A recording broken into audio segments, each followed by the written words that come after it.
Alright guys, this video we're just going to discuss the 8 decks that I'll probably mess around with for the remainder of this season as well as next season, and in the quest for Legendary.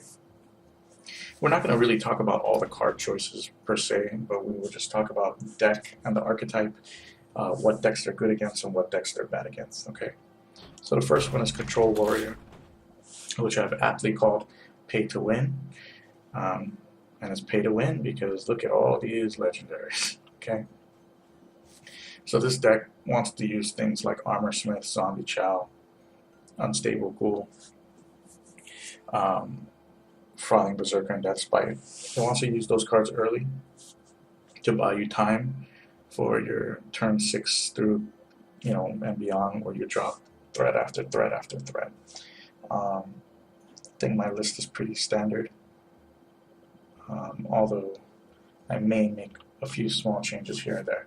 Control Warrior is very good, or supposedly is good against Zulak. I would say that it's got the advantage versus the Minion Priest.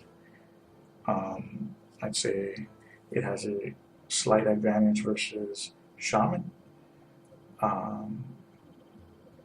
But it does do well against Freeze Mage.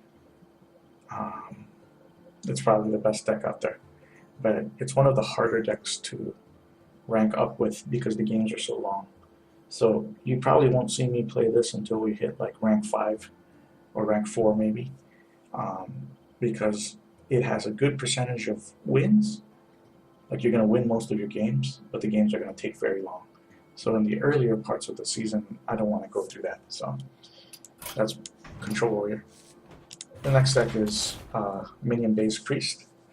I've aptly called this Midas Minions. As you know, Midas is the guy who is obsessed with gold.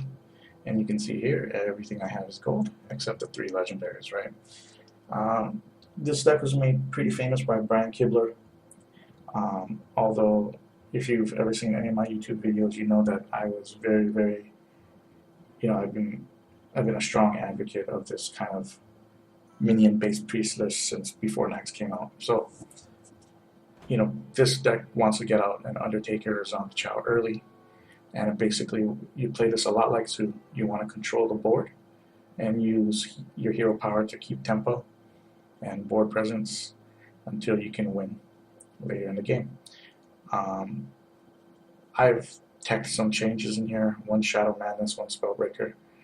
I don't have 2 Cabal Shadow Priests. Actually, I do have 2 Cabal Shadow Priests, but I only have 1 gold, and I don't want to spend 1,600 gold to make another gold one.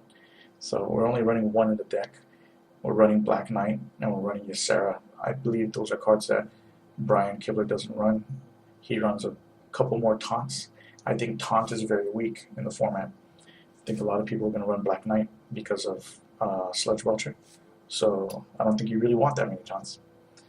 This deck is strong against, some people say it's strong against Zoo. I guess it's pretty even against Zoo in my opinion. I think it's very strong against Hunter, all versions of Hunter. I think it's strong against Shaman, but I think it's weak to Handlock.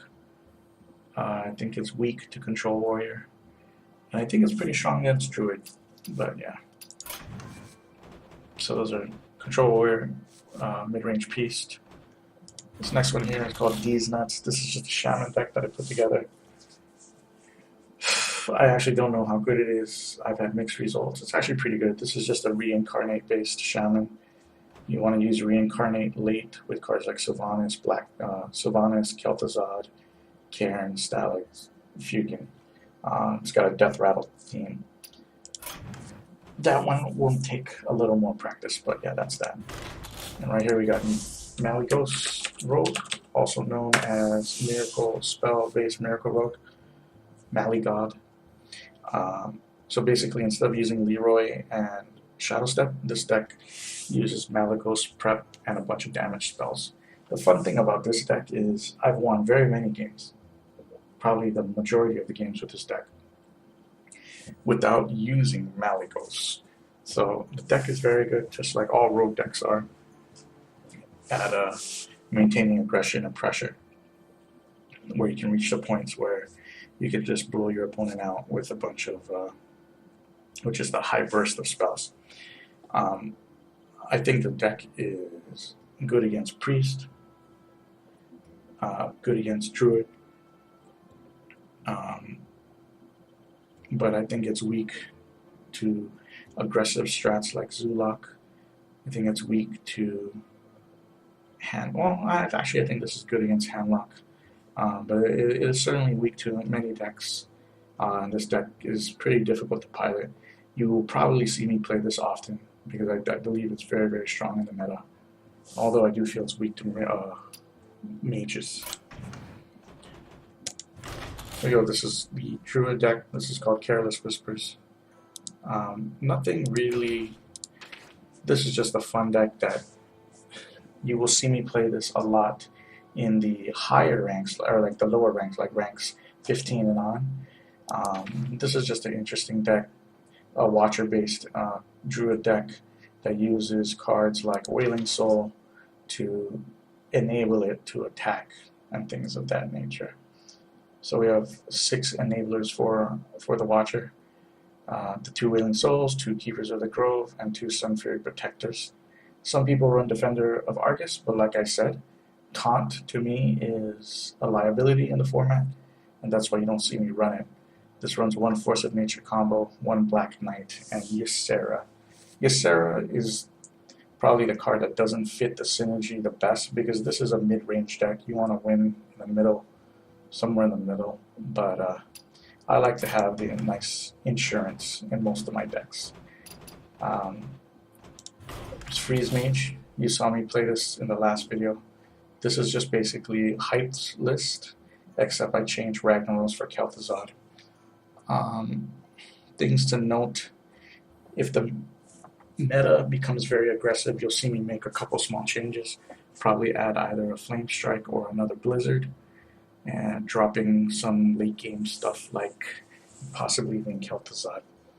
So this is a pretty fun deck though. I'm having a lot of fun with the Freeze Mage. Let's call it Frozen. Oops.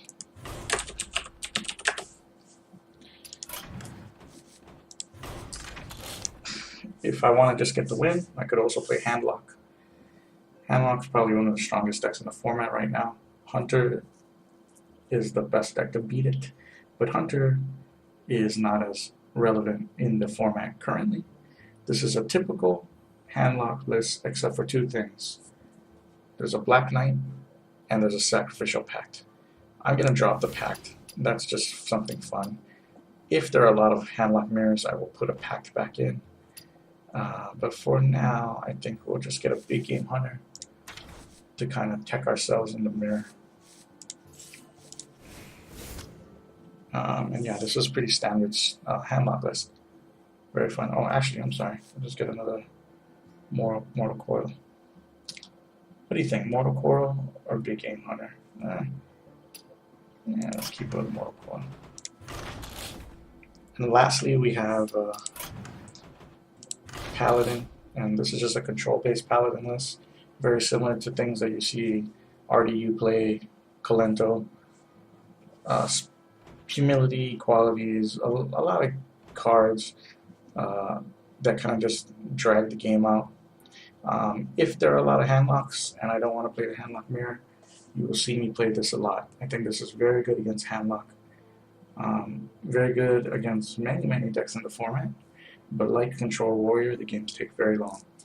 So yeah, it has 2 Stampeding Kodos. There's a lot of synergy there with cards like Aldor Peacekeeper and Humility. Of course, we have Equality with Wild Pyromancer. A lot of fun things going on here. Okay, so these are the 8 decks that I will be playing. They will go through their changes as the season moves on. So yeah, stay tuned.